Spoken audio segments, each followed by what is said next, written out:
حضور اگر کوئی اگر نماز اگر کوئی جیسے لڑکا نہیں ہوتا گھر پہ، اگر کوئی لڑکا نہیں ہوتا نماز پڑھانے کے لیے گھر پہ، تو اگر جو ان کے چھوٹے بچے ہوتے ہیں تقریباً میرے سال کے، تو وہ نماز پڑھا سکتے ہیں؟ اگر کوئی بڑی عمر کا نہیں ہوتا اور تمہاری عمر کے بچے ہوتے ہیں جی تو نماز پڑھا سکتے ہیں.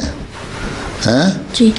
امامت کروانی ہے نا گھر میں، اماں ابا کو، بہن بھائیوں کو، اور کسی کو نماز نہیں پڑھانی ہے. تمہاری عمر کے لڑکے پڑھاتے رہے نماز، گھروں میں پڑھاتے ہیں. آسن کے زمانے میں پڑھاتے تھے، بعد میں بھی پڑھاتے ہیں، مسلم پڑھاتے رہے. جس کو نماز آتی ہے، ایک دو صورتیں آتی ہیں، سورہ فاتحہ آتی ہے، نماز پڑھنی آتی ہے، تو امامت کرا سکتے ہو. تم گھر میں نماز پڑھاتے ہو؟ ابھی تک شور نے سانس لی پوچھا. تم کرا سکتے ہو نماز. اگر کوئی بڑا پڑھانے والا نہ ہو تو بہن بھائیوں میں امی کو، ابا کو بھی پڑھا سکتے ہو، بلکہ آگے کھڑے ہو کے، کوئی حرج نہیں. لیکن نماز پہ توجہ پوری رکھنی چاہیے.